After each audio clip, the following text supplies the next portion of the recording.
하나님이 선택의 기준이 되게 하라, 그런 주제로 말씀을 전하겠습니다. 우리 인생은 어떻게 보면은 살아가면서 끊임없는 선택의 연속이라고 할 수가 있겠어요. 작은 일에서부터 큰 일까지, 또 사소한 일에서부터 중요한 일에 이르기까지 우리는 매일매일 수많은 선택을 해야 됩니다. 근데 우리가 어떤 일을 선택할 때에는, 여러분, 그 선택할 때 기준이 있죠. 그죠? 예를 들면 어떤 사람이 돈을 너무 사랑한다. 돈은 다 사랑하겠죠, 조금씩은. 맞습니까? 네, 사랑하지 마세요. 돈은 사랑하지 말라 그랬어요. 자, 돈을 사랑한다 그러면 어떻게 됩니까? 그 사람이 모든 걸 선택할 때 그 선택의 기준이 뭐가 되겠어요? 돈이 되겠죠. 에? 자, 직장을 선택한다. 그럼 직장을 선택할 때 여러 가지 옵션이 있어요. 그럼 그 옵션 중에서 뭘 선택하겠어요? 돈을 제일 최고로 가치로 여기고 사는 사람은 월급 많이 주는데 돈 많이 주는 것, 다른 건 안 보겠죠. 돈을 최고의 가치로 여기는 사람은 돈이잖아요. 에? 결혼할 때도 결혼 대상자를 선택할 때 뭐만 봐요? 돈 많은 사람. 다른 건 안 봐. 돈만 있으면 되니까. 돈이 모든 자기 인생의 작은 일부터 큰 일까지 선택하는데 선택의 기준이 돈이 되는 거죠. 그죠?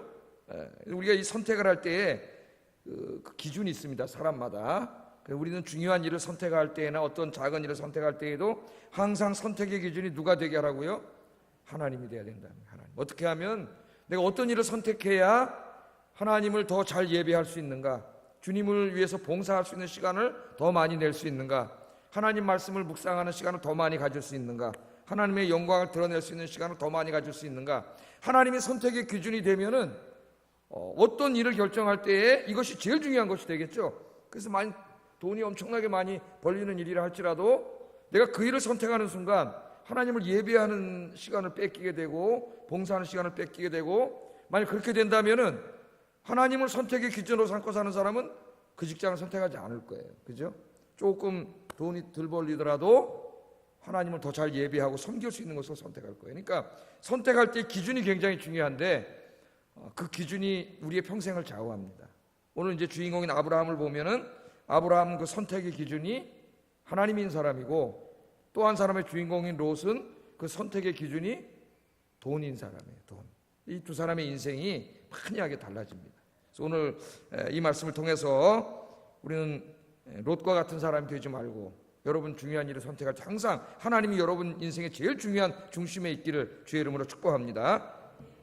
자, 그럼 13장 말씀을 계속 좀 공부해 보겠어요. 요즘 그 아브라함에 대해서 공부를 하고 있는데, 자, 하나님께서 아브라함에게 약속을 주셨죠. 네 친척 본토 고향 땅을 떠나서 내가 내게 지시하는 땅으로 가라. 그래서 아브라함은 그 하나님의 말씀을 믿고 어떻게 했어요? 자기 집과 생업의 터전과 땅과 이런 걸 다 그냥 하란 땅에다 내버려 두고 하나님의 말씀을 믿고 그냥 믿음으로 가나안 땅으로 내려왔습니다. 그래서 가나안 땅으로 내려와 가지고 하나님이 약속하신 땅을 어떻게 했어요? 쭉 밑으로 남쪽으로 내려오면서 다 한 번씩 밟아봤죠. 그런데 놀라웠게도 이제 나중에 출애굽기를 보면은 이스라엘 백성들이 가나안 땅을 점령할 때에 아브라함이 남쪽으로 밟고 내려왔던 그 땅을 거꾸로 밟고 올라갑니다. 성경 말씀은 참 놀라운 거예요. 하나님의 약속이. 그래서 그 땅을 다 이렇게 가나안 땅을 밟아봤죠. 하나님 주신다 그랬는데 어떤 땅인지 가슴이 설레지 않았겠어요? 당장은 자기 땅이 아니죠.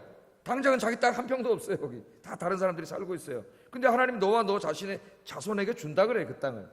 그러니까 이 하나님의 약속을 믿는 사람은 어때요? 지금은 10원도 없어도, 한 평의 땅도 없어도 하나님의 약속을 믿는 사람은 가슴이 설레는 거죠. 하나님 주신다 그러니까. 그러니까 그 땅을 다 밟아본 거예요. 밟아보고 중요한 것을 가는 곳마다 어떻게 했어요? 가는 곳마다 제단을 쌓고 감사 예배를 드렸죠. 땅 한 평도 아직은 준 거 없습니다. 하나님 약속만 하셨어요. 그런데 그 약속의 말씀을 믿었기 때문에 감사했죠. 그래서 가는 곳마다 감사 예배를 드렸어요. 자, 그리고 이제 뭐가 기다려질까요? 하나님이 이 땅을 어떻게 나에게 주실까? 이걸 이제 생각하고 있었겠죠. 우리 모두가 그렇지 않습니까? 그런데 갑자기 그 땅에 뭐가 와요? 기근이 찾아와. 기근이 찾아왔어. 심한 기근이 찾아와가지고 먹고 살 길이 없어진 거예요. 그러니까 여기서 아브라함의 믿음이 흔들렸습니다. 아니, 하나님이 이 땅을 나와 내 자손에게 준다 그랬고, 또 여기서 내가 이렇게 하나님이 복도 주신다 그랬는데, 그렇다면 내가 살고 있는 땅이 항상 잘 되고 풍년이 들고 이래야 되는데 갑자기 여기 흉년이 들어서 먹고 살 길이 없는 땅이 돼버린 거죠. 그러니까 이때 아브라함의 믿음이 흔들렸어요. 그래서 어디로 갔어요? 하나님의 약속을 내팽개쳐 놓고 이거 안 되겠다. 쌀 많이 나는 나라로 가야 되겠다. 그래서 애굽으로 이민을 가버렸죠. 애굽으로 이민을 갔어요. 하나님이 원래 아브라함에게 원하셨다는 건 뭡니까? 그 흉년 중에도 비가 안 오고 땅이 흉년이 들고 식량이 없는 그 어려운 중에도 끝까지 아브라함이 흔들리지 않고 그런 가운데서도 환경을 초월하여 하나님이 주신 약속을 붙잡고 끝까지 믿음으로 가는 그런 진짜 믿음의 사람이 되기를 원해서 하나님이 연단시키신 것인데, 믿음이 그렇게 강하지 않았던 아브라함 흔들렸어요. 거기서 여러분 흔들리지 마시기 바랍니다. 약속의 자리, 이런 자리, 기도의 자리, 이게 다 뭐예요? 약속의 자리예요. 와서 기도하세요. 예배드리고 하나님의 은혜가 있습니다. 자, 애굽에 내려갔어요. 애굽에 내려갔더니 살 길이 열립니까? 하나님이 기뻐하지 않는 길은 눈으로 볼 때는 좋아 보이고 잘 돼 보일 것 같지만 그 길로 가는 순간 거긴 망하는 길이에요.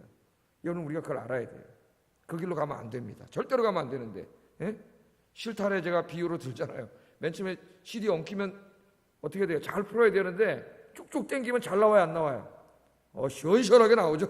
쭉쭉쭉 나는 안에는 어떻게 하고 있어요? 꽝꽝 뭉쳐가고 있어요. 나중에 이거 버려야 돼요, 이 실타래를. 우리 인생이 그렇게 될 수가 있어요. 애굽에 갔다가 이제 자기 자기 부인도 애굽 왕에게 뺏기고 이제 그죠? 엉망진창이 다 됐는데 하나님이 도와주지 않으셨다면은 그냥 거기서 부인도 뺏기고 그 사라를 통해서 하나님이 자손을 주신다 그랬는데 그 사라를 통해서 메시아가 나와야 되는데 아브라함의 믿음 없으면 엉망진창으로 만들어 버릴 뻔했는데 하나님의 은혜로 구원을 받았어요. 하나님이 강제로 강권적으로 역사하셔가지고 애굽의 왕을 꾸짖고 아브라함 다시 살려주셨어요. 그래서 이제 오늘 말씀해 보면은 아브라함이 다시 깨달았죠. 내가 잘못된 길로 왔구나. 여러분 깨닫는 게 은혜인 줄로 믿습니다. 하나님은 항상 우리가 잘못된 길로 갈 때 깨닫게 하셔요. 그런데 영적으로 무감각해진 사람은 하나님이 아무리 말씀해도 깨닫지 못해요. 이게 제일 불행한 사람이에요. 깨닫는 게 은혜입니다. 오늘도 말씀 듣다가 깨닫기를 주의 이름으로 축복합니다. 자, 아브라함 깨달았어요. 내가 잘못된 길로 가고 있구나. 깨닫는 게 은혜예요. 깨달아야 바른 길로 갈 거 아닙니까? 거기서 깨닫고 자기 가족을 다 데리고 오늘 1절 4절에 보면은 다시 약속의 땅으로 다시 약속의 땅으로 돌아가는 거죠. 그러니까 깨달은 다음에는 어떻게 해야 돼요? 어떤 사람은 깨닫기는 참 잘 깨닫는데 그 다음에 또 눈만 뜨면 그 길로 돌아가. 그럼 깨달으면 뭐 하겠어요? 그게 깨달았으면 어디로 가야 돼요? 하나님을 향하여 가야죠. 오늘 이 시간이 여러분 하나님을 향하여 발길을 돌리는 시간이 되길 바랍니다. 방향을 바꾸면 목적지로 갈 수가 있어요. 그런데 방향을 바꾸지 않으면 계속 하나님으로부터 멀어지는 거예요. 그러니까 우리 인생의 방향을 바꾸는 게 굉장히 중요해요. 이걸 터닝 포인트라 그러죠. 이 터닝 포인트가 어디서 대부분 이루어지냐면은 예배의 자리에서 이루어져요. 예배의 자리에서. 그래서 이제 아브라함이 이 가족들을 다 데리고 돌아오는데 어디로 돌아왔나 오늘 잘 보세요. 3절 4절 한번 읽어보겠습니다. 시작.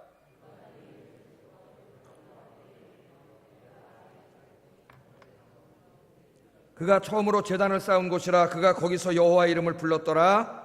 아브라함의 일행 롯도 양과 소와 장막이 있으므로. 그렇게 나옵니다. 여기 이제 성경에는 아브라함이라고 나와요. 아직 이름이 바뀌지 않았기 때문에. 근데 그냥 제가 아브라함이라고 하고 있습니다.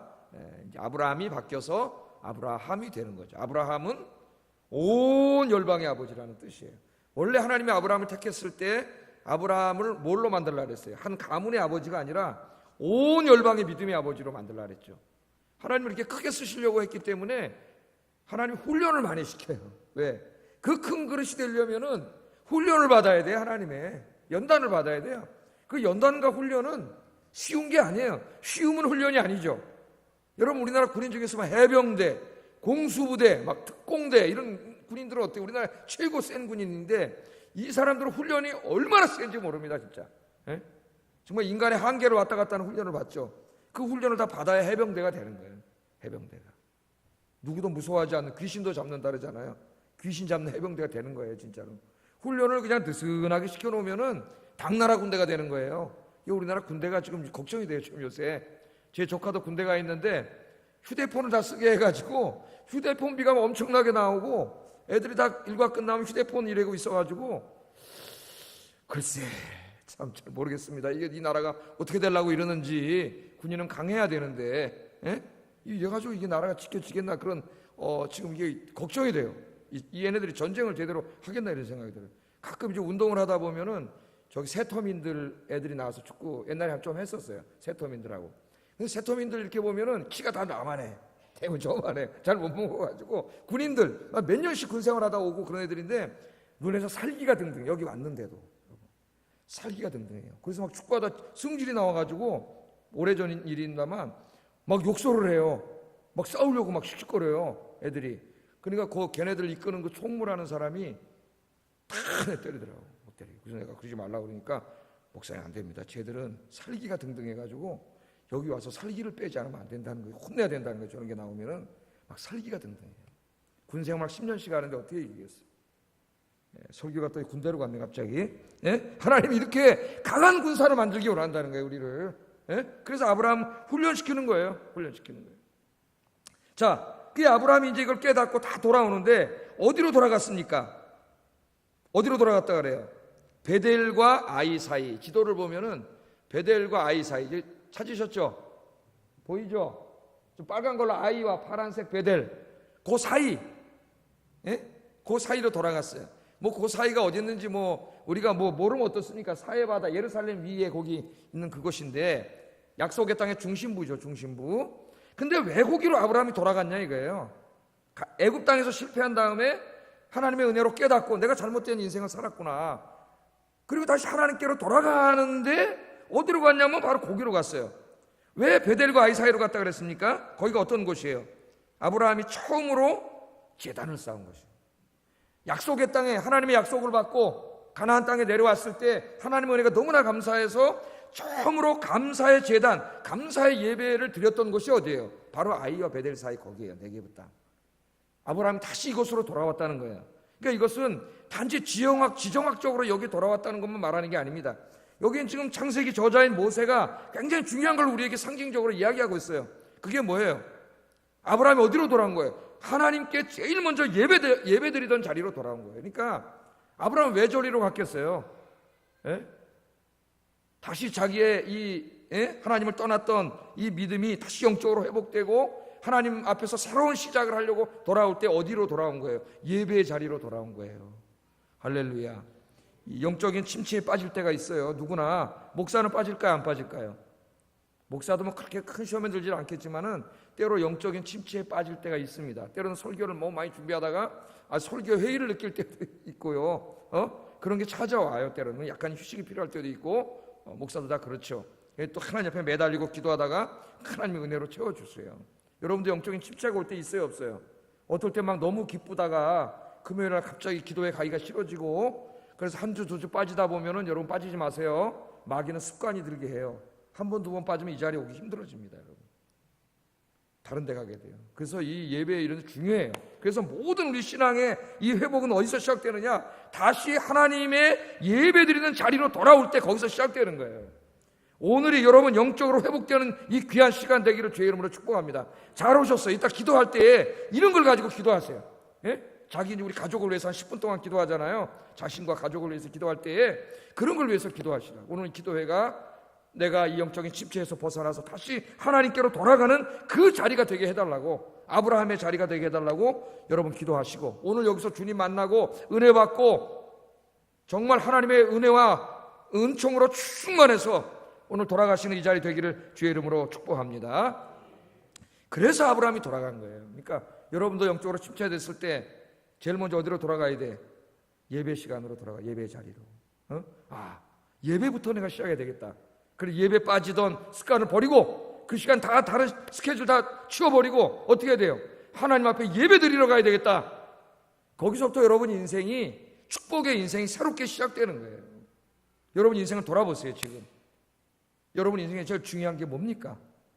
예배가 되기를 주의 이름으로 축복합니다. 그 예배 시간에 나와야, 그 예배 시간에 하나님이 임재한 이곳에 와서 하나님을 만나야 하나님의 치유가 이루어져요.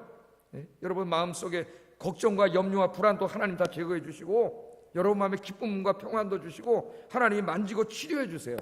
여러분 이따 11시에 11시 좀 안 돼서 이 기도회 끝나고 집에 가실 때 마음이 어때요? 기쁘잖아요. 평안하죠. 매주 금요일마다 체험을 합니다. 저는 찬송하고 기도하고 돌아갈 때 그 밤이 제일 평안해요. 오늘 이 놀라운 은혜가 함께하길 주의 이름으로 축복합니다. 자, 아브라함은 예배의 자리로 돌아가서 다시 예배로 시작한 거예요. 내가 무너진 인생을 다시 시작해야 되겠다 그럴 때 처음으로 예배드렸던 그것을 찾아간 거죠. 그 뜨거운 마음, 첫사랑을 찾기 위해서 예배로 시작을 했어요. 자, 이렇게 예배를 드린 아브라함이 영적으로 회복을 하게 되는데, 이 회복을 한 그 결과가 5절에서 13절에 나옵니다. 5절 13절. 그래서 거기다 제단을 쌓고 이제 거기서 식구들과 같이 하나님의 약속을 기다리면서 잘 살라 그랬죠. 살라 그랬는데 또 문제가 생기네. 이전에는 흉년이 오더니 이번에는 또 뭐가 생겼어요? 식구 간에 갈등이 생겼어요. 식구 간에. 그러니까 이 믿음의 사람의 여정도 이렇게 보면은 편안한 것만 계속 되지 않아, 인생이. 한 문제가 해결되면 또 뭐가 생겨요? 또 다른 문제가 생겨요. 목회도 다 마찬가지예요. 아이고, 이제 이렇게 한 문제가 해결돼서 은혜롭기 때문에 또 다른 문제가 생겨요. 하나님이 문제를 주세요, 막. 예? 기도하라고.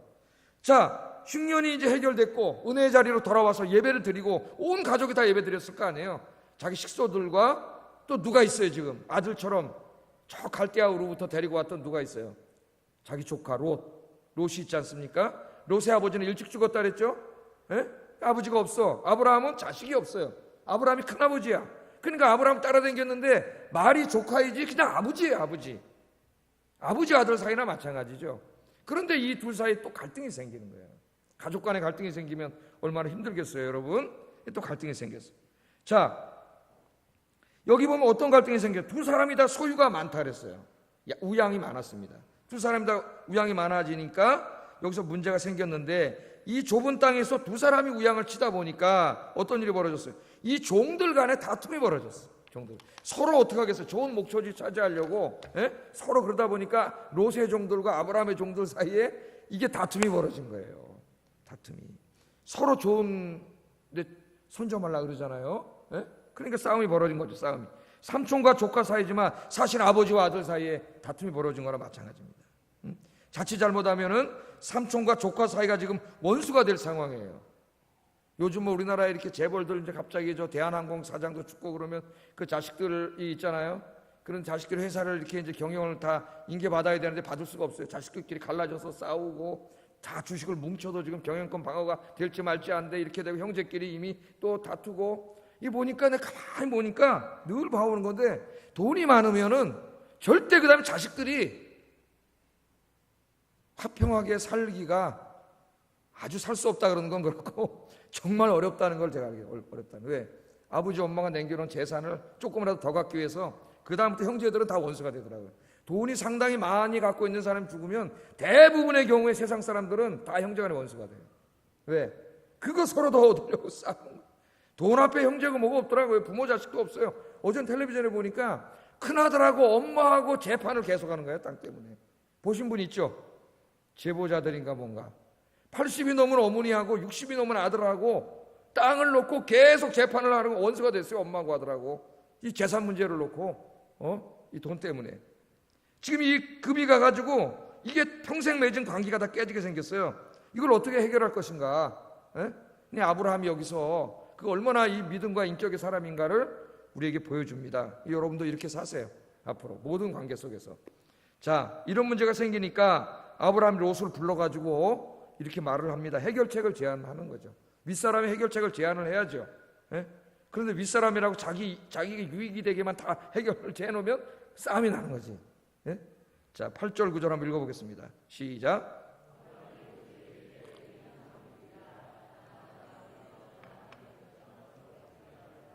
내 앞에 온 땅이 있지 아니하냐. 내가 좌하면 나는 우하고 내가 우하면 나는 좌하리라. 아브라함이 그렇게 얘기를 해요. 첫째, 여기 보면은 아브라함이 뭐라 그래요? 우리는 한 골육이다. 우리는 한 가족이다 그 말이죠. 한 가족인데 이 가족이 서로 싸우면 안 된다는 거죠. 우리는 가족이라는 걸 잊으면 안 된다. 그렇게 말하고 있습니다. 그러니까 아브라함은 어떤 이익보다는 관계를 더 중요하게 여기는 거죠. 자기가 손해를 보더라도 관계가 깨지기를 원치 않는 거예요. 이 관계라는 건 뭐예요? 사람이죠, 사람. 어떤 이익보다 사람이 더 중요한 거죠, 이 사람은. 그래서 우리 살다가 돈 때문에 이 싸움이 벌어지는데 돈 때문에 다 깨져요. 관계도 깨지고 가족 간의 관계도 깨진다 그랬잖아요. 그래서 우리 그리스도인들은 돈보다 관계를 더 중요하게 여기는 여러분 되길 주의 이름으로 축복합니다. 돈보다는 사람을 더 중요하게 여기고 그래야 문제가 해결이 돼요. 세상 사람들은 안 그러잖아요. 그럼 누가 해야 돼요? 예수 믿는 여러분들이 해야죠. 여러분 형제들, 친척들 간의 관계에 있어서도 세상 사람들 관계뿐만 아니라 예수 믿는 사람이, 믿음 좋은 사람이 어떻게 해야 돼요? 신앙의 말씀대로 살면 관계가 깨지지 않아요. 그러니까 돈이 뭔데 그 돈 조금 때문에 형제 간의 원수가 되고 그렇게 살아야 됩니까? 우리가. 그래서 여러분 기도하면서 돈보다, 이익보다 뭐가 더 중요하다? 사람이 더 중요하고 가족이 더 중요하고 관계가 더 중요하다. 우리 그리스도인들이 이렇게 살아야 됩니다. 하나님 가르쳐 주는 거예요. 이 세상을 살아가는. 두 번째는 뭐라 그래요? 아브라함이 우리가 골육인데 서로 싸우는 게 옳지 않다. 싸우는 게. 돈 때문에 싸우잖아요. 서로 갖겠다고 싸우잖아요. 나중에는 싸움도 안 돼. 싸움하다 재판까지 해가지고 판사 앞에 가서 서로 으렁거리면서 싸워요. 사람들이. 이 아브라함은 아버지나 마찬가지예요. 당시 이 고대 사회에서 아버지라고 하는 것은 자기 마음대로 해도 됩니다. 예? 롯을 불렀다가 호통을 치고 자기 마음대로 해도 돼요. 근데 롯이 그렇게 하지 않아요. 예? 이 족장의 권위가 대단한 것이었지만 그렇게 하지 않습니다. 권위로 누르려고 하지 않고 자기 조카요 아들 같은 애였지만 대화의 파트너로 인정해 준 거예요. 그러니까 이 인격을 잘 보세요, 여러분. 그 아브라함은 대화를 통해서 이 모든 일을 평화적으로 해결을 합니다. 평화적으로. 그래서 우리 그리스도인은 오늘 두 번째, 우리가 많은 사람들과 관계를 하면서 살아가는데 하나님 믿는 사람들은 다투기보다는 어떻게 해야 돼요? 평화를 추구하는 삶을 살아야 돼요. 평화. 그래서 피스메이커가 돼야 된다. 화평케 하는 자가 되라 그랬죠? 화평케 하는 자가 되라. 예수님이. 화평케 한다는 건 뭡니까? 화평을 만드는 자죠. 화평이 없는 곳에 화평을 만드는 자예요. 우리 그리스도인은 절대로 어디 가든지 갈등을 조장하고 불화를 조성하는 사람이 돼서는 안 됩니다. 가족 간에도 막 여러분 이렇게 이 며느리가 한 2명, 3명 되는 집은 가만히 보면은 며느리끼리 시어머니를, 권력이잖아요. 시어머니는 정점으로 두고 어떻게 해요? 막 서로 전화를 하고 이간질을 해가지고 전화를 해서 막 이 가족 간에 화평을 깨는 사람이 있어요. 여러분들은 가족 간에나 어디에서나 항상 화평을 위해서 싸우시는 여러분 되길 주의 이름으로 축복합니다. 물론 우리 그리스도인들은 불의와 싸워야 되고 비진리와 싸워야 되고 악과 싸워야 돼요. 그러나 그런 일이 아니라면 우리는 대부분의 모든 사람들과의 관계 속에서 평화를 위해서 일해야 됩니다. 이게 하나님이 기뻐하시는 일이에요. 아브라함이 이러기 때문에 복을 받는 거예요. 자기가 권위로 할 수 있었지만 그러나 다투기보다는 평화롭게 일을 해결하려고 노력했다는 겁니다. 여러분도 이 평화를 추구하는 삶을 살기를 주의 이름으로 축복합니다. 세 번째, 아브라함이 이 문제를 어떻게 접근했냐면은 권리 주장보다는 양보를 선택했습니다. 양보하기 쉬워요, 안 쉬워요? 양보하기 안 쉽죠. 아브라함 더더군다나 아버지 같은 사람인데 내 이놈 건방지게 어디 아버지 앞에 와서 아버지 같은 큰아버지 앞에 와서 어디 권리를 주장하고 그렇게 할 수 있죠. 자, 선택을 해야 되는데 여러분 우양을 칩니다. 뻔하잖아요. 먼저 선택하는 사람이 유리하죠. 왜? 눈에 보이는데 뭐 좋은 쪽이 보이잖아요. 초지도 많고 땅도 넓고 이런 게 보이는데 먼저 선택권을 주면은 저 사람이 틀림없이 좋은 거 선택하겠죠. 그게 선택권을 안 주려고 그럴 텐데 아브라함이 어떻게 해요? 네가 먼저 선택하라 그래서 선택권을 줬어요. 양보한 거예요. 아브라함이 먼저 해도 되는데 아버지나 같은 사람이니까 먼저 하면 싸움이 나겠죠. 상처가 생기겠죠. 권위에 눌리겠지만 그 다음부터는 원수지가 아니에요. 그건 이긴 게 아니에요. 그건 관계가 깨진 거예요. 그러니까 아브라함은 그렇게 하지 않죠. 네가 먼저 선택하라. 네가 먼저. 양보한 거예요. 그래서 우리 그리스도인들은 어떻게 살아야 돼요? 양보하며 삽시다. 우리 옆 사람 인사 양보하며 삽시다. 우리 저 남자분들은 운전을 하기 때문에 정말 한국 사람이 정말 양보 안 한다는 거 압니다. 여러분 운전하다 경험하잖아요. 내가 엘리에서 깜빡이 켜고 이제 들어가려고 그러면 어떡합니까? 지체가 저만큼 오다가 갑자기 샥! 여러분은 그런 적 있어요, 없어요? 그런 적 있어요, 다. 우리 심리가 그렇게 작용하더라고요. 아니 감히 내 앞을 끼어들어와? 봐봐! 하면서 이제 그 다음 그러다가 앞에 사람이 승질 더러운 사람이면 갑자기 딱 서가지고 거기서 싸움이 벌어지고 막 이제 그 즐겁게 퇴근하고 출근하다가 막 난리가 나는 거예요. 양보를 안 해요. 제가 미국에서 운전을 해보니까 깜빡이를 켜면은 거의 양보해 줍니다. 깜빡이를 켜고 양보 안 하면 어떻게 이 사람 들어와야 되는 건데 얌체는 안 되죠. 얌체는 뭐예요? 남들 줄 쫙 서 있는데 옆으로 쫙 와가지고 여기 끼어들어오는 사람이 있어요. 그런 사람은 양보해 주지 마세요. 절대로 양보해 주지 마세요. 그런 사람들. 그 사람들은 양보 안 해줘야 돼. 그래야 그 버릇을 고쳐요. 그러나 가만히 봤다가 저 사람이 정말 길을 몰라서 그런 사람이면 양보해줘야 되는데 길을 몰라서 그런 사람인지 아닌지는 잘 알지 못하니까 하여튼 그럴 때가 어렵죠. 걔는 또 내가 양보해주면 뒤차가 막 빵빵거리죠. 네가 너만 착한 사람이냐 그러고 막. 그렇게 얌체짓은 하면 안 되겠어요. 그러나 미국 사람들, 특별히 백인들이 좀 건방집니다. 건방지고 유색인들 무시하고 못된 게 있어요, 백인들이. 그런데 법과 질서는 정말 잘 지키더라고요. 그리고 그 깜빡이 켜면 양보를 다 해요. 양보. 근데 정말 우리나라 사람들은 양보를 잘 안 해요. 양보를. 네? 조금만 이렇게 신호등 있다가도 이제 신호등이 탁 바뀌지 않습니까? 저는 이게 반응이 굉장히 빠른 사람이에요. 왜냐하면 이걸 보고 가는 게 아니라 저는 저쪽에 있는 사람 그 건너는 그걸 봐요. 저는 이렇게 딱 보다 4개, 3개, 2개, 1개, 땅, 착, 빵 가기 때문에 저보다 이 반응 속도 빠른 사람 거의 없어요, 우리나라에. 그런데 나보다 더 빠른 사람이 있어. 뒤에서 빵 하는 사람이 있어. 1초도 못 참아. 1초도 빵 하는 거죠. 예? 야, 깜짝 놀랍니다. 이 사람이 이렇게 빠른가? 나도 빠른데. 우리나라 사람 정말 양보하지 못해요. 우리 그리스도인들이 양보만 할 줄 알아도 정말 아름다운 사회가 됩니다. 이거 누가 양보하겠어요? 손해보는데. 그런데 아브라함 믿음으로 양보한 거예요. 그래서 여러분들 살아가시면서 많은 사람들과 관계 속에 있는데, 그래, 믿음 좋은 내가 양보하자. 한번 따라하겠습니다. 믿음 좋은 내가 양보하자. 믿음 좋은 내가 참자. 그렇게 하시기를 주의 이름으로 축복합니다. 자, 아브라함이 그렇게 하잖아요. 네? 아브라함이 훌륭한 사람. 나중에는 이제 우리가 공부하겠지만은 롯이 막 죽을 위기에 처했을 때는 목숨을 걸고 군대를 이끌고 롯을 걸어가기도 하고, 때로는 어떻게 해요? 롯이 사는 곳에 막 하나님의 심판이 떨어질 때는 하나님 앞에 무릎 꿇고 하나님과 그 유명한 기도를 하지 않습니까? 롯을 살려달라고. 이게 훌륭한 이 아브라함이에요. 그래서 우리 신앙은 반드시 뭐로 나타나야 돼? 우리 인격으로 나타나야 돼. 그래야 사람들을 감동시키고, 우리 지금 전도하고 있는데 그래야 사람들을 구원할 수 있습니다. 아브라함 같은 훌륭한 신앙과 인격의 사람은 어디서 만들어지느냐? 예배 자리에서 만들어지는 거예요. 예? 아브라함처럼 예배 자리로 돌아와서 하나님 앞에 기도하고 말씀을 듣고 그러는 가운데 우리의 죄성이 깨지고 무너지면서 하나님 닮은 사람으로 변화되는 거죠. 예배 드려야 예배를 받으시는 하나님을 닮은 인격자가 돼가는 거예요. 오늘 그걸 연결시켜 놓은 거예요, 이 창세기 저자가. 예배를 드리면서 하나님을 만나는 신앙의 성장을 뿐만 아니라 아브라함처럼 훌륭한 인격을 갖는 여러분 되시기를 주의 이름으로 축복합니다. 자, 이 롯을 보세요. 롯. 자, 롯은 아버지 같은 분이, 큰아버지가 이렇게까지 한다면 어떻게 됩니까? 인간적으로. 아닙니다, 큰아버지, 제가 잘못했습니다. 큰아버님 먼저 선택하세요, 좋은 것으로. 그럼 제가 다음에 선택하겠습니다. 이렇게 해야 되는데, 이 롯은 뭐밖에 모르는 사람, 돈밖에 모르는 친구예요. 재물밖에 모르는 친구예요. 이 아버지 같은 큰아버지가 양보를 해주니까 이게 웬 떡이냐, 이게 웬 떡이냐 그러고 자기가 돌랑 그냥 먼저 선택을 하게 됩니다. 이 사람이. 자, 10절 12절 어떤 선택을 했는지 읽어보겠습니다. 시작.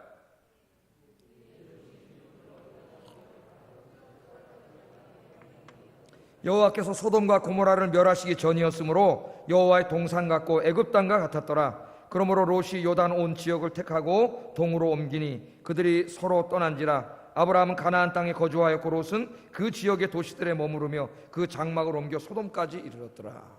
야, 이 큰아버지가 먼저 선택을 하려니까 이게 웬 떡이냐? 양심이고 뭐고 도덕이고 예의고 뭐고 다 팔아먹은 거죠. 왜? 여러분, 돈에 미치면 돈밖에 안 보여요. 정말입니다.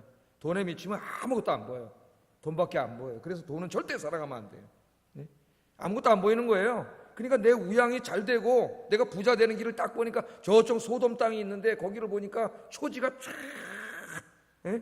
너무나 아름다운 땅이고 거기 도시가 또 저쪽 안쪽엔 도시, 소돔과 고모라라는 도시가 형성되어 있어서 문명도 문화적으로도 발전한 곳이고 밖으로 나오면 처지가 있고 자기 우양을 먹이고 살기에는 너무나 좋은 거지.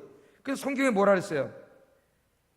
그 눈으로 보니까 여호와의 동산 같고 애굽 땅과 같았더라. 야, 이 롯이 보니까요, 그 소돔과 고모라가 뭐처럼 보였다고요? 여호와의 동산처럼 보였다 그래요. 여호와의 동산처럼. 돈 좋아하는 사람은 이 세상이 뭐처럼 보여요? 천국처럼 보여요. 돈이 천국처럼 보여요. 예? 여러분, 그렇게 보이시면은 타락한 거예요. 지금 큰일 난 거예요. 이 눈에는 그거밖에 안 보이는 거죠. 애굽 땅은 갔다 와서 알잖아요, 롯이. 거기 나일강이 흐르고 나일강이 넘치면 비옥한 삼각주가 형성돼서 거기 사시사철 농사가 엄청나게 잘 되는 곳이고, 애굽에서 쌀이 너무 많이 나가지고 로마의 식량을 대부분 다 어디서 가져왔다 그랬어요? 애굽에서 가져왔다 그랬잖아요. 나중에 애굽에 있는 곡창지대에 쌀을 다 로마로 들여올 정도로 그 세계 4대 곡창지대예요. 지금도 애굽은 그 땅인데, 소돔과 고모라를 보니까 정말 애굽 땅과 같고 마치 여호와의 동산 같고, 그 여호와의 동산 같다는 것은 영적으로 그렇다는 게 아니라 돈 벌고 살기에, 세상을 즐기고 살기에 진짜 그렇게 보였다는 거예요. 그래서 어떻게 했어요? 거기를 선택했다는 겁니다. 그런데 한 가지를 보지 않아요. 이 사람은 정말 중요한 거, 그게 13절에 나와 있어요. 13절 한번 읽어보겠습니다. 시작.